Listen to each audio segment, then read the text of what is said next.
Tonight, live on TVI, the Prime Minister and the State of the Nation. The interviewer, Llew Gardner.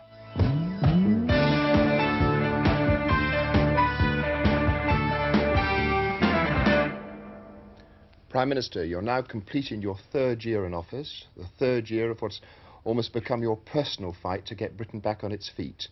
Are we winning the battle of the economy? I think we're winning.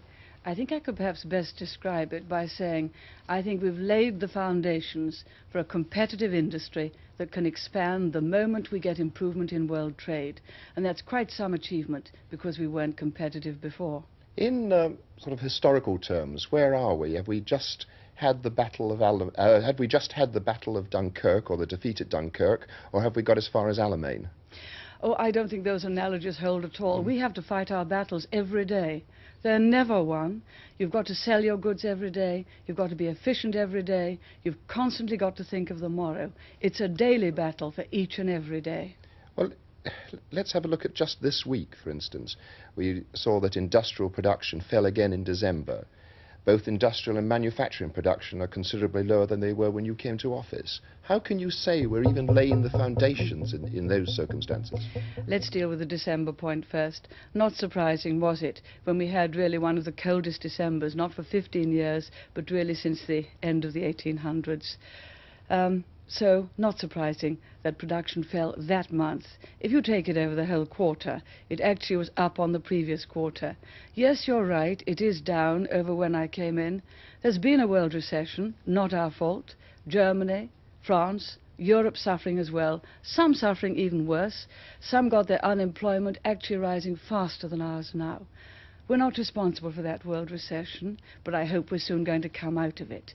Nevertheless, if we hadn't gone for the policies I've gone for, namely efficiency, increased productivity, getting the overmanning out of industry, we wouldn't be fit to compete with the Germans and Japs and French when we get an expansion in world trade. It has been difficult. What's happened is we've taken the overmanning and hidden unemployment out of industry, and it's come onto the unemployment register.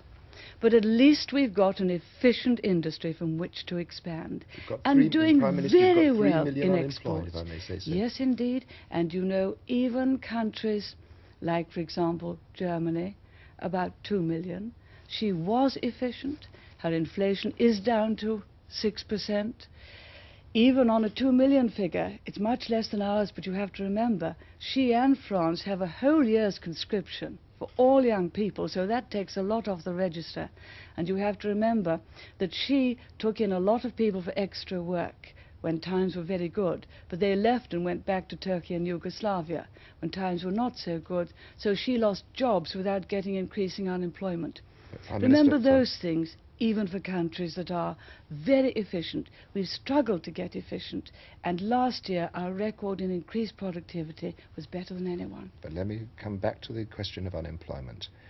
I recall an interview of yours in which you said it really should be a question of pride, a question of saying I can look after myself and my family. This is a matter of personal pride. Prime Minister, how does an unemployed man in Liverpool, in Glasgow, in Newcastle look after his family? How does he have personal pride in your Britain of '82? I entirely take your point. Of course, one would like everyone to have a job. But you know, if some of the people who talk so much about it were able to go out and create the businesses that would do the jobs and make the jobs, then I don't understand why they don't do so. Yes, I do want more jobs, obviously. So does Germany, so does France, so does everyone who is suffering from unemployment. What we have to consider is how best are those jobs of the future going to be created.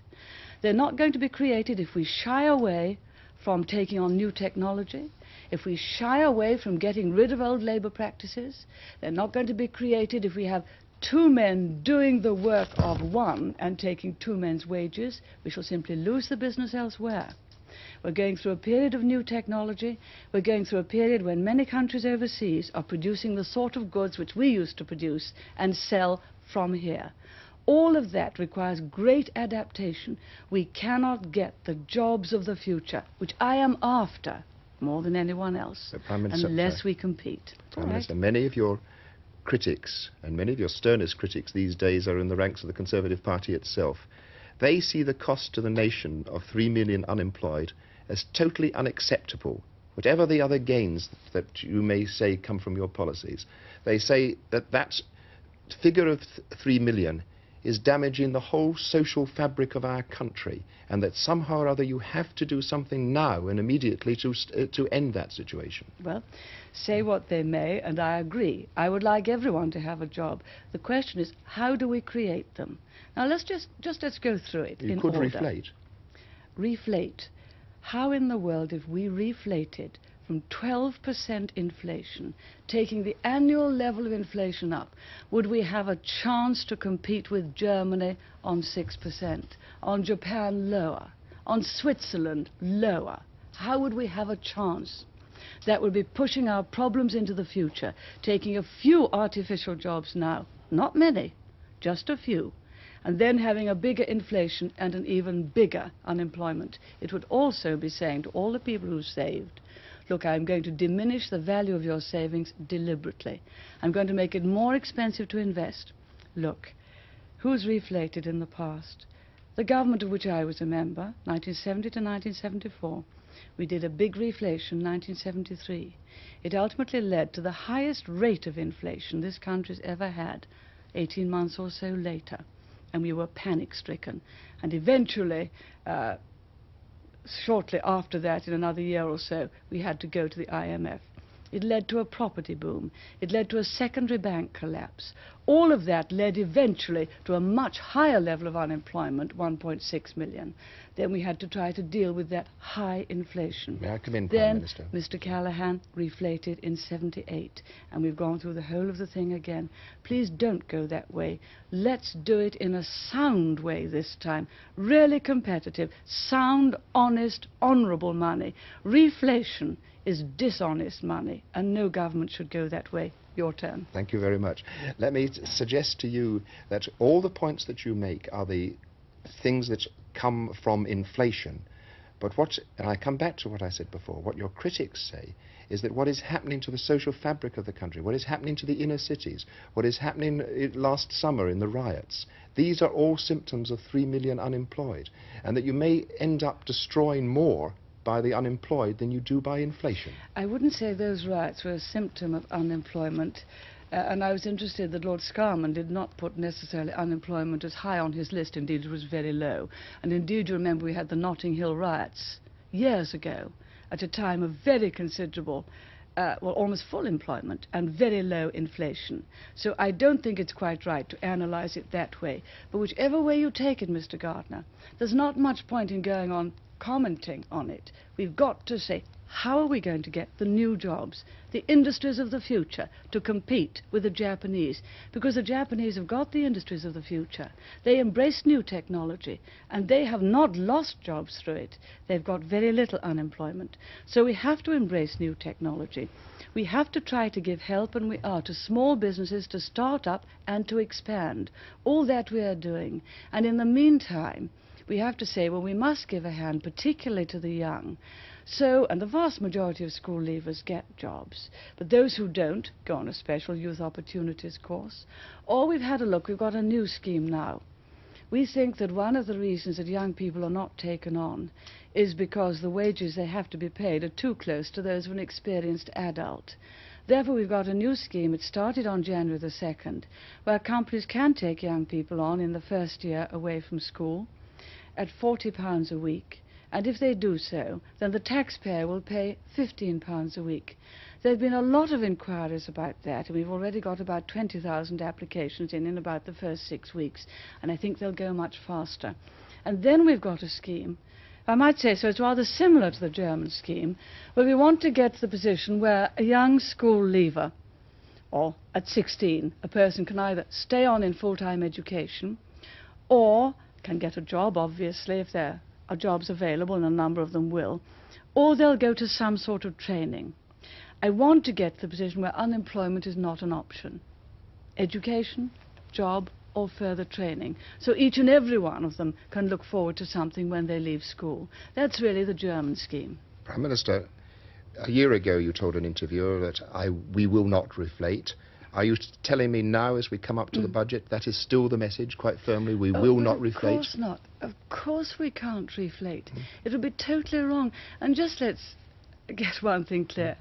Anyone who says that we reflate is asking a government to be dishonest with money. But Prime This Minister, is what the it CBI thinks you should reflate, the TUC thinks you should reflate, Mr Heath, Mr Rippon, Sir Ian Gilmore think you should reflate. Why are they all out of step and you in step? I think we're perhaps using the word reflate in two different ways. All government spending has to be covered in one way or two ways. If government spends money, it's got to get it either from the taxpayer or from the savings of the people by borrowing them. Now, insofar as you spend money, therefore, you must cover it in one of those two ways. And you ought to limit your spending to reasonable taxation plus borrowing at a reasonable rate of interest. Now, if you're going to do that, you're all right on honest money. But there is already what I would call unemployed money in the economy. Of course there is. We've got 12% inflation. That means there's 12% of money which isn't going into increased production. It's going into increased prices and wages. There is that money available to go into increased production, and we're trying to get it in that direction. But that does mean a certain amount of discipline both on the part of government and on the part of industry. A marginally reflationary budget, are you hinting at in that case? I mean, everybody's talking, everybody says they want something like 3 billion put into the economy. Are you prepared to go as far as that? I'm not prepared to say anything about the budget for obvious reasons. I know you'd love me to. It'll be headlines tomorrow morning. But you're hinting that there is some money available. I'm not hinting. I'm not hinting. I am saying that you have to run your finances in a sound way if you want to be able to compete with countries that are doing that. And if you want to get the jobs here, the fact is that the countries that have run their finances in a sound, honest way have the lowest unemployment and have the best prospects for the future and the lowest inflation. Prime Minister, can you remember a time when the Conservative Party, and you've been a Conservative for some years now, have you a time when the Conservative Party was so deeply divided, when ex-ministers, when even a Tory Prime Minister go around the country making speeches against the policies of the government and against the Prime Minister? Mr. Gardner, you're not right in saying it's deeply divided. You are right in saying that some people have differences upon certain particular issues. You asked me if I can remember a similar occasion. There was the Suez Group in the 1950s. That didn't include ex-cabinet ministers and a Prime Minister. Well, there was the European difficulties when the Tory party had a very considerable group that did not want to go into Europe. And I must say this of Ted, he's always supported us in the lobbies. Yes, there are one or two differences. They are very, very small compared with the enormous things that we have in common, which are a free society, a free enterprise society, certainly with some things which are state-owned, but mainly a free enterprise society under a rule of law, sturdily robust to defend itself, and willing always to take a full part in the councils of the world through Europe and through our other relationships across the Atlantic. Those are the great things we have in common. And I think it's most unwise and quite wrong to stress what are very minor differences. Well, I'm not sure they think they're minor differences, but I think we'll move on, if I may, Prime Minister. If I may move to some of the recent news events. So we start with the railways first, perhaps. Isn't the results that we have today a living proof that for all your talk of a change of attitude among trade unionists, among workers, that in fact determined men, if they use their industrial muscle, can win and get what they want? I think you put your finger on one of the differences at the moment between the private sector and nationalized monopoly industries. Because the private sector, there are excellent industrial relations on the whole between management and the shop floor. Excellent. It's not we and they, it's all us. And they're doing some superb work. Exports are up, they're getting orders, they are competing, their productivity is up. Excellent. We then come, and if you look at some of the trade union difficulties we're having now, you find they're pretty nearly all in the public sector. British Railways, London Transport's threatened to go on strike for a day, British Leyland, There's a strike up in the Teesside docks, which is stopping the gates for the Thames barrier coming down to London, and my goodness, we need them. All of those are in the public sector. Now, the public sector, you're quite right, where it has a monopoly, has muscle. And the tragedy today is that the trade unions have more capacity to harm their fellow trade unionists and fellow citizens than they have to defend those trade unionists and citizens from the harm they cause. We are trying to say, look, governments don't pay these wages. It's the people that pay them. And you are trying to take more money out of their pockets at a time when we've not got increased output. And you are saying to people that if we have industrial muscle, we're going to use it to take more money out of your pocket who haven't. Mr. Gardner, that is wrong. It's unfair. And I believe that even that attitude is slowly and steadily changing. In the public sector, too, there have been far more moderate wage settlements because they know that the future of our country also depends upon it. But the truth is, there's still some difficulties with them, and the prices in the public nationalised sector are going up faster than they are in the public sector. ASLEF have won, haven't they, Prime Minister? There's no substitute for competition. Oh, but Mr. Gardner, much too early to say who's won. I hope in the end British Railways will have won, using that term in its wider sense, because unless we have modernised British Railways, modern working practices, high productivity, we can't put in the investment, and we shan't have good modern British Railways. We've got to wait and see what comes out of Lord Gardner's final inquiry. I hope they negotiate it between British Railways and the unions. That's the best way, and they ought to. But this country cannot stay in the 1919s. It's got to come into the 1980s. It's got to think more about next week's pay packet. It's got to think about the industries for our children. We've got to be up to date in our working practices. We've got to be efficient. We've got to have profits to be able to invest. And we've got to think of not industrial muscle, but what is a fair and reasonable price to take out of other people's pockets at a time when they are having to earn their living by competition. I'll ask you about something else that's in the news, and I know that a statement is to be made by the Secretary of State for Northern Ireland tomorrow about DeLorean. However, I just wonder whether it isn't your own inclination, really, to say enough is enough, and we've poured enough money into DeLorean. My own inclination. I have to get the money from the taxpayer. There's no such thing as public money. There's taxpayers' money. What I can get is limited because they think they're paying too many taxes and rates. Quite right. I mean, I think they're paying very high taxes and rates. Therefore, I have to think what is best to do for it. Many's the time when I've been over to Northern Ireland, when other people in other industries have said to me, you know, with that self-same money, we could have created more jobs. Now, I don't know quite what will happen to DeLorean. There is a meeting, I understand, tonight, and we shall know tomorrow what's going to happen. But every time the constraint on me is, look, I've got to take money out of the pockets of people who are earning it by their efforts in industry, in the great service industries. And they are entitled to say to me, we must use it properly. We must use it wisely. Money has been poured into some industries. And indeed what has happened in some of them is proof positive that public expenditure will not necessarily create efficient industries. You've got to have other things as well. I think you're very nearly telling me that enough is enough in DeLorean.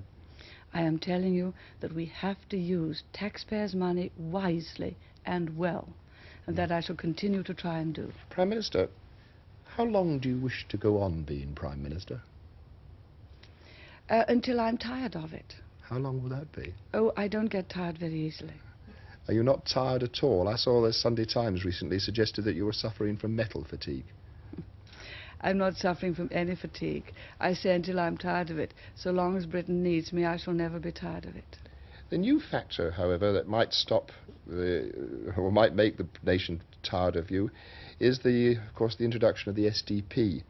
And I was intrigued watching Michael Foot the other night that he seemed to be condemning the SDP in exactly the same terms that I've heard yourself do it, and namely that they have no policies is the usual cry against them. I wonder whether both of you are missing their fundamental attraction to the people, that their fundamental attraction is that they aren't the Conservative Party and they're not the Labour Party, that people are actually fed up to the teeth with the other two main parties and their wranglings and their broken promises.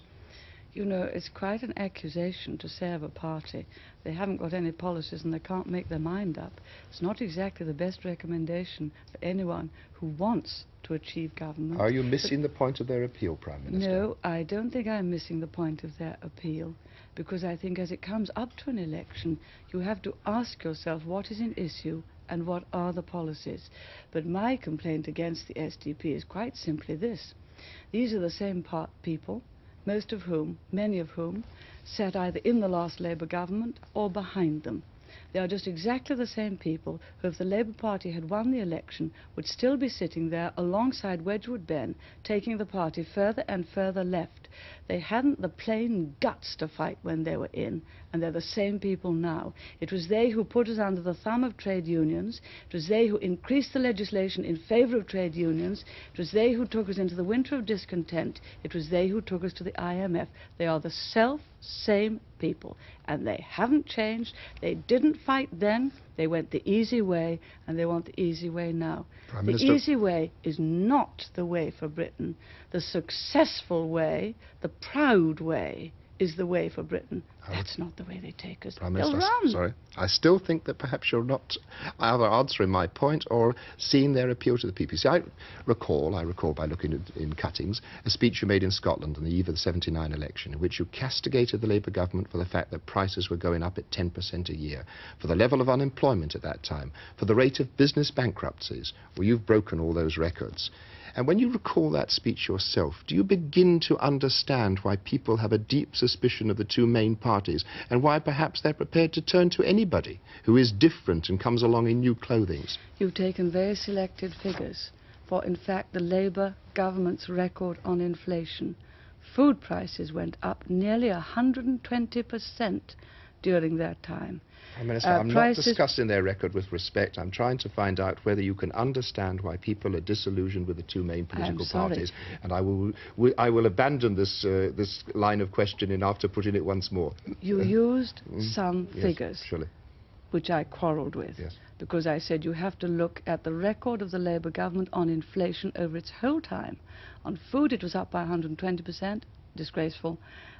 If you look at their average record on inflation, ours now actually is not much better, but better, and we're on a downward track, provided we don't go for reflation. You say, am I missing the fundamental attraction? You're really saying that when it comes to an election, the British people would say, we want to go for a party which will not stay together. They divided four ways on the unemployment bill. Some with us, some with Labour, some abstained and some didn't turn up. I mean, really, I see no future at all for Britain if you're saying that the British electorate will go for people who can't make up their own mind, who never fought when they were in the Labour Party, who in fact put us under the thumb of trade unions, got industries nationalised, and took us further and further left. I just disagree with you. Of course, in the middle of between elections, you get these things. We got it with the Liberals. And hang it, after all, it was the Liberals who kept the last Labour government in power. Of course you get these things. Of course people are resentful when there are 3 million unemployed. Of course they are. Of course you will get these things. But if we're to think of the future, I still have to lay the foundations. We still have to get industry competitive. We still have to tackle the real job. I still have to say to people who talk and talk and talk about unemployment but say nothing about how in practical terms to cure it. I still have to bring them down. Look at the task in hand. But they don't do that. Will we ever return to full employment, Prime Minister? What was known as full employment? I don't know. It depends on your definition of full employment. I believe that when we're through this period, the same enterprise that created jobs in the past with new technology will once again come and create new jobs of the future. You see, if you look at it, the first industrial revolution, people were frightened. Machinery, they thought, took their jobs. But machinery gave us a whole new standard of living. And then we got the computer age just after the war. I remember Leon Bagrit coming out with the age of automation, and people were frightened that computers would take jobs, but they created jobs. Now we've got the microchip age, and they're frightened. But I believe that just as in the past, new jobs will be created through new products, so in the future. Prime Minister, may I ask you lastly, in the last minute of the programme, you've proclaimed that you're sticking to your guns again and again. You've proclaimed it throughout this interview. Deep in yourself, are you convinced that this is a matter of principle or just plain cussedness and obstinacy? I'm convinced it is the right way to go, and I hope that I will have the courage to see that way through, because it is the best way for my country, and it is the best way to get the jobs of the future. Prime Minister, thank you very much indeed.